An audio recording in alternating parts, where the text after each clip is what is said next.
बिस्मिल्लाहिर्रहमानिर्रहीम। अस्सलाम वालेकुम। जब रसूल अल्लाह सल्लल्लाहु अलैहि वसल्लम के पास जिब्रील अमीन ये खबर लेके आया कि ए अल्लाह के रसूल, आपको जो आलम रवा में दिखाया गया था उस मुताबिक ये साल आखिरी साल है।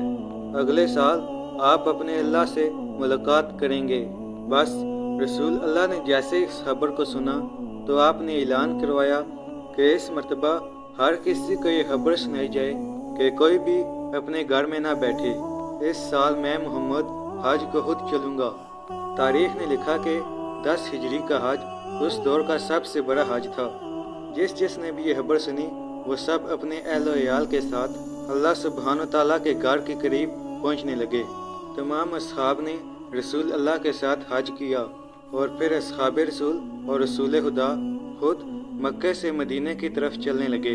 तारीख ने लिखा कि जैसे ही आप गदीर खुम के पास पहुँचे तो अल्लाह पाक ने जिब्राइल को अपने महबूब की तरफ भेजा और ये फरमाया कि तेरे खालिक का इरादा है कि पहुँचा दे वो पैगाम जो हमने तुम पर लाजिम किया। अगर आज ये पैगाम हक नहीं पहुँचाया तो समझ लेना कि तुमने रिसालत का कोई भी काम इंजाम नहीं दिया। बस अल्लाह सुब्हानो तआला के रसूल ने ये हुक्म नाफिज किया कि जो असहाब आगे चले गए हैं उनको बुलाया जाए और जो पीछे रह चुके हैं उनका इंतज़ार किया जाए, क्योंकि अल्लाह सुब्हानो तआला की मर्ज़ी है कि मैं यहाँ पे खुतबा दूँ। वादी गदीर एक मरकज़ था जो कि यहाँ से मदीने वाले मदीने की तरफ रवाना होने थे और दूसरे साहब अपने अपने देहात की तरफ जाने थे। तब ही अल्लाह ने इसी मकाम का इंतखाब किया। असहाब ने कहा, या रसूल अल्लाह, इस सहरा में मिंबर कैसे बनाएं?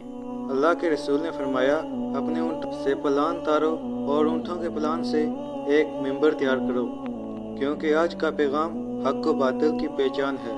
बस ऊँटों के पलान से मिंबर तैयार किया गया और जब तमाम असहाब आ चुके तो अल्लाह के रसूल मिंबर पे आए और फरमाने लगे, ऐ लोगो, मैं वो मोहम्मद हूँ जिसको अल्लाह ने मुंतखब किया ताकि मैं तुम लोगों को अल्लाह का दीन समझा सकूं, हलाल और हराम में फ़र्क बता सकूं, अल्लाह का कुरान तुम लोगों तक पहुंचा सकूं। लेकिन अनकरीब मैं तुम्हारे साथ नहीं रहूंगा। मेरा पैगाम रहेगा लेकिन तुम अपनी नज़रों से मुझे देख नहीं पाओगे। असहाब रोने लगे।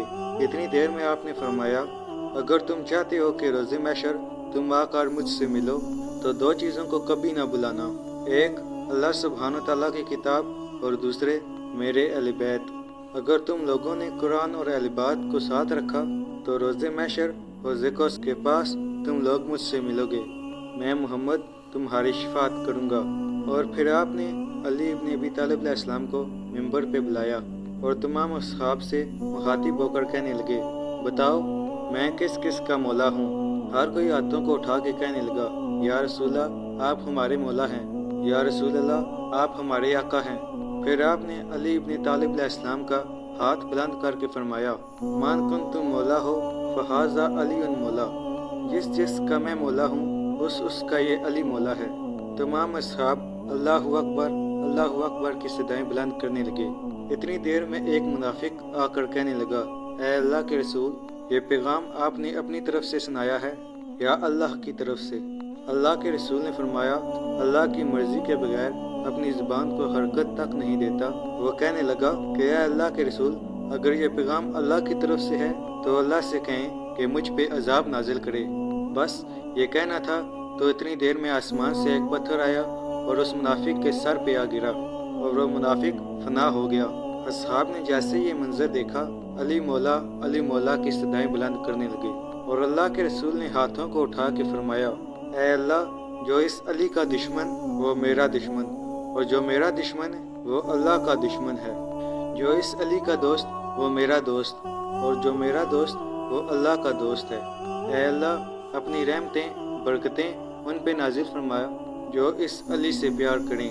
ऐ अल्लाह, उस पे लानत कर जो इस अली से दुश्मनी करे। तारीख ने लिखा कि हर कोई हज़रत इमाम अली अलैहिस्सलाम को मुबारकबाद देने लगा। अल्लाह के रसूल ने एक खैमा नस्ब किया और तमाम असहाब को यह हुक्म दिया कि एक एक सहाबी आए और इमाम अली अलैहिस्सलाम के हाथ पे हाथ रख के इमाम अली अलैहिस्सलाम की सरदारी को कबूल करे।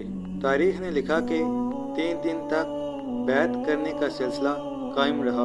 अल्लाह सुब्हानो तआला की रहमत غدیر خون پہ برستی رہی اور تمام انبیاء، اولیاء اور فرشتے، جن و بشر امام علی علیہ السلام کو رسول اللہ کا جانشین ہونے کی مبارکباد دیتے رہے۔ بے شک اللہ سبحانہ تعالیٰ ہر چیز پہ قدرت رکھتا ہے۔